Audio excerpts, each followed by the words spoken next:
Bismillahirrahmanirrahim. Assalamualaikum warahmatullahi ta'ala wabarakatuh. Alhamdulillah wa syukranillah. Alhamdulillah pada kesempatan kali ini kita masih diberi berupa nikmat kesehatan dalam keadaan sehat walafiat. Salawat serta salam tak lupa junjungan alam Nabi besar kita Muhammad sallallahu alaihi wasallam dengan iringan doanya Allahumma sholli ala sayyidina Muhammad wa ala alihi sayyidina Muhammad. Baiklah, untuk tidak panjang waktu lagi, saya akan memperkenalkan diri saya, yakni nama saya Ariwibowo, NIM 18331967, berasal dari program studi Sosiologi Agama semester 6. Baiklah, di sini saya akan membahas resume buku dari Dr. Haji Muhammad Absor Duraisa MAG, yakni bukunya adalah Diskursus Pluralisme Agama di Indonesia. Diskursus pluralisme agama di Indonesia ini dibagi menjadi 5 bagian. Yang pertama, keberagaman agama modern. Yang kedua, terminologi pluralisme agama. Yang ketiga, pluralisme agama dalam Islam. Yang keempat, tipologi pemikiran pluralisme agama di Indonesia. Yang kelima, pluralisme bukan toleransi. Baiklah, di sini saya akan menjabarkan yang pertama atau menjelaskan yang pertama, yakni tentang keberagaman masyarakat modern.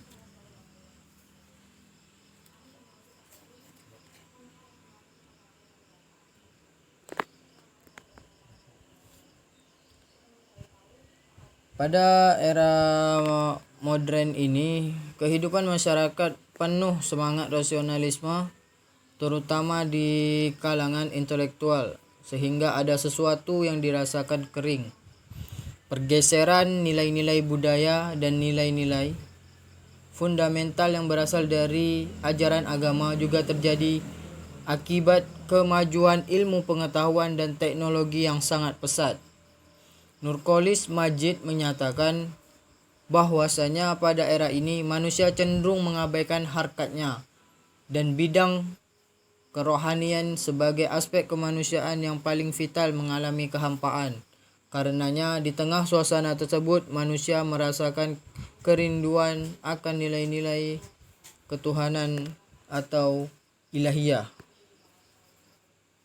Komitmen beragama seseorang dapat ditampakkan dari aktualisasi unsur-unsur dalam agama secara optimal, meliputi pengetahuan, keyakinan, sikap, dan tingkah laku.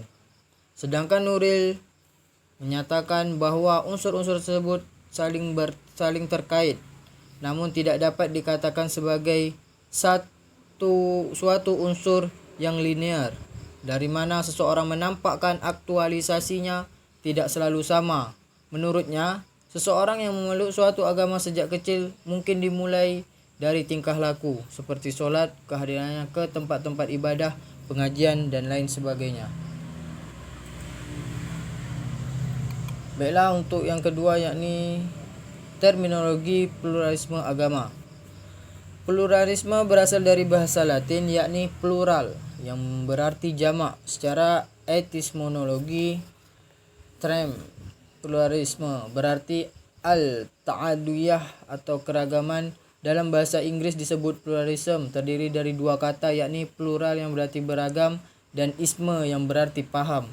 Jadi dapat diartikan beragam pemahaman atau bermacam-macam paham.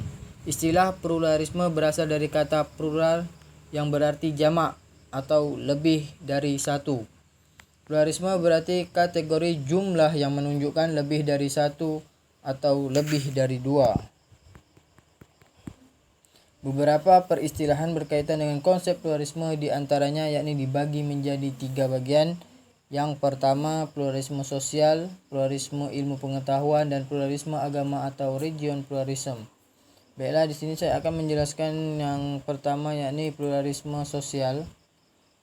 Yakni pluralisme ini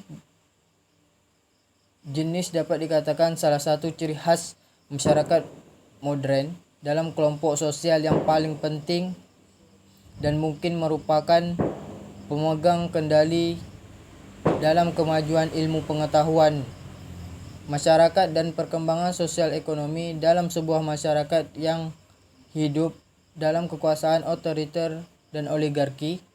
Ada konsentrasi kekuasaan politik dan keputusan dibuat oleh hanya sedikit anggota.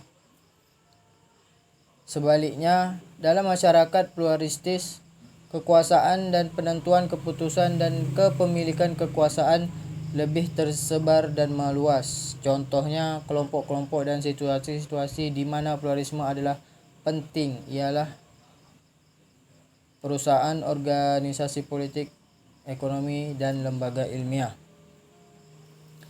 B. Pluralisme ilmu pengetahuan. Bisa diargumentasikan bahwa sifat pluralisme yakni proses ilmiah adalah faktor utama dalam pertumbuhan pesat ilmu pengetahuan. Pada gilirannya, pertumbuhan pengetahuan dapat dikatakan menyebabkan kesejahteraan manusiawi semakin bertambah.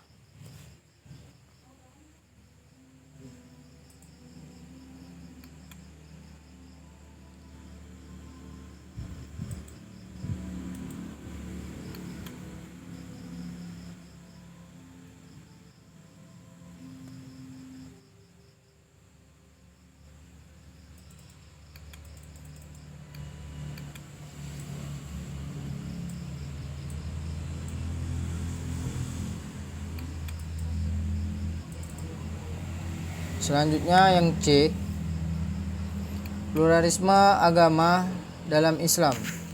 Sikap dan pandangan teologis Islam terhadap agama-agama yang lain tampak sangat jelas. Sikap pasrah hanya kepada Tuhan adalah Islam, apapun nama dan sebutan agamanya. Allah Subhanahu wa taala melanjutkan ayat Quran surah Al-Maidah ayat 5:48 di atas dengan menyampaikan pernyataan yang sangat menarik sekaligus sangat krusial. Allah Subhanahu wa taala pada ujung ayat ini menegaskan bahwa keberagaman syariat, aturan, cara, tradisi adalah kehendak Allah sendiri.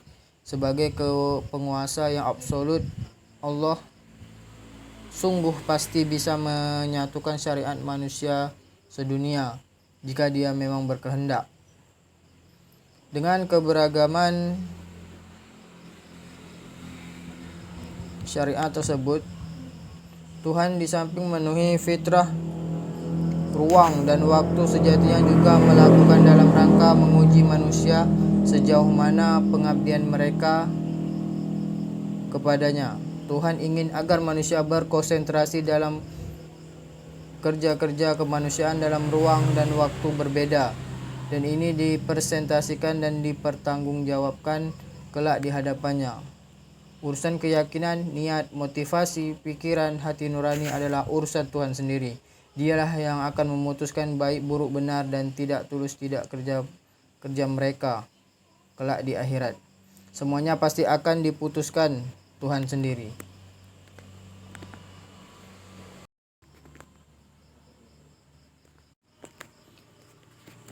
Disinilah kita harus mengatakan bahwa pluralisme adalah suatu keniscayaan dan kehendak Tuhan yang tidak bisa diingkari.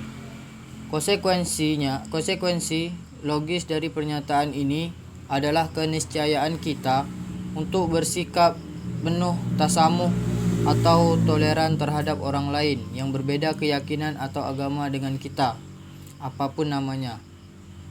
Penolakan terhadap pluralisme bisa dipandang sama dengan penolakan terhadap realitas dan sekaligus menolak kehendak Tuhan yang maha bijaksana. Dalam banyak kesempatan, Nabi Muhammad SAW bahwasanya tidak menilai atau ia yang zuru keistimewaan seseorang dan aspek tubuh, yakni ajsamikum maupun wajahnya, suwarikum, melainkan pada hati, kulubikum, dan kerjanya, wa a'malikum. Prinsip ini tentu saja membawa implikasi logis yang lain bahwa manusia, siapapun dia dan apa latar belakangnya, selalu dituntut untuk saling menghargai sesama, berjuang bersama-sama, dan berkonsentrasi untuk menegaskan kebaikan, kebenaran, keadilan bagi dirinya sendiri maupun bagi masyarakat manusia secara yang lebih luas.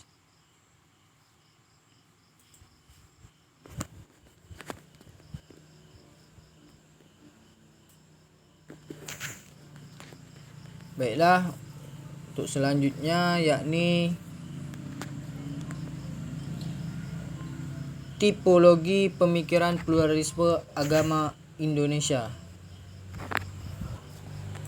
Beberapa di antaranya diambil dari hasil pemikiran aliran global teologi dan sebagian mengambil dari Transcendent Unity of Religion. Kedua aliran tersebut bertujuan sama, yaitu kebenaran agama-agama sama derajatnya, tetapi aliran yang diminati oleh kaum pluralis Indonesia adalah aliran Transcendent Unity of Religion, yakni yang pertama pluralisme berbasis relativisme, yakni pluralisme yang ada di Indonesia memiliki beberapa tipe.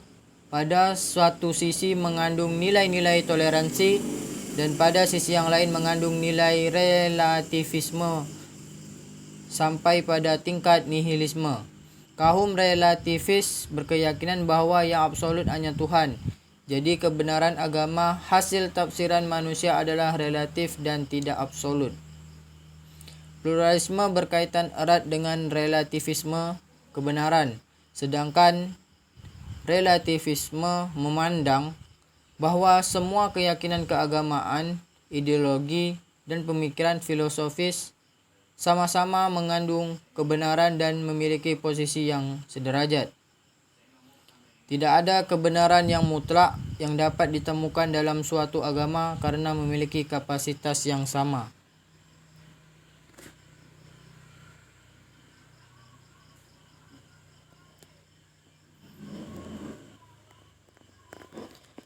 Pluralis relativisme adalah gagasan yang menekankan bahwa perbedaan dan kemajemukan adalah prinsip yang tertinggi.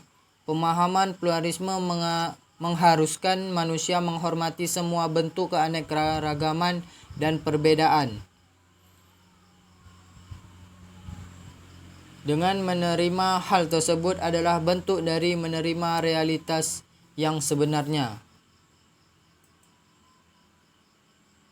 2. Pluralisme berbasis nihilisme, yakni tipe pluralisme basis nihilisme adalah bahwa jika semua agama adalah sama, benar, maka logika terbaliknya adalah tidak ada kebenaran dalam semua agama.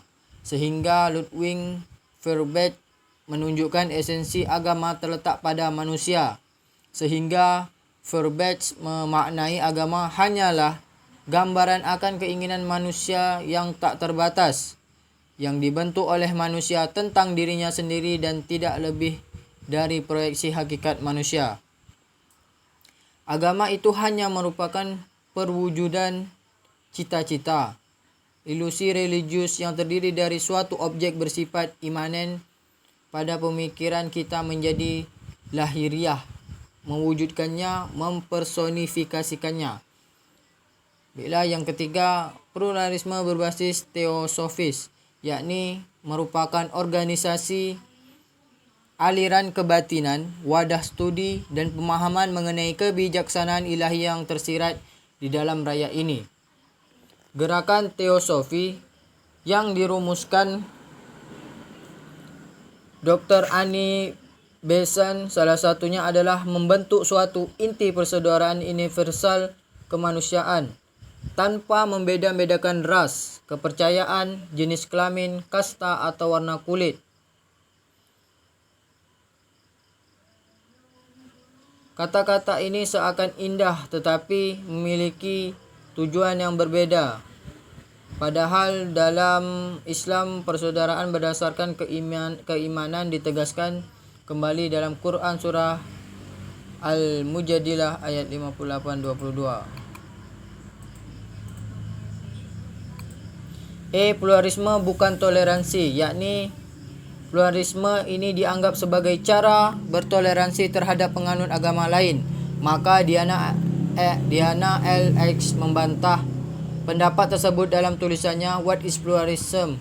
Neiman Report got in the Newsroom issue, bahwa pluralisme tidak hanya bermakna toleransi, tetapi merupakan pencarian secara aktif guna memahami aneka perbedaan atau the equator of communicants, alias mengharapkan kesamaan. Dan pada dasarnya Islam mengakui perbedaan dan identitas agama-agama, tetapi tidak sampai pada tingkat pembenaran terhadap teologisnya. Islam tetap mengakui kelemahan beberapa konsep teologis agamanya yang lain, bahkan mengkoreksi beberapa hal. Namun demikian, Islam juga tidak menegaskan mereka untuk berpindah keyakinan menjadi Islam juga sangat menghormati keyakinan lain dan untuk melakukan ritual agamanya. Baiklah, mungkin hanya ini yang bisa saya sampaikan. Lebih dan kurangnya saya mohon maaf. Yang benar datangnya dari Allah Subhanahu wa taala, yang salah datangnya dari saya sendiri. Dan saya akhiri, wabillahi taufiq wal hidayah. Assalamualaikum warahmatullahi wabarakatuh.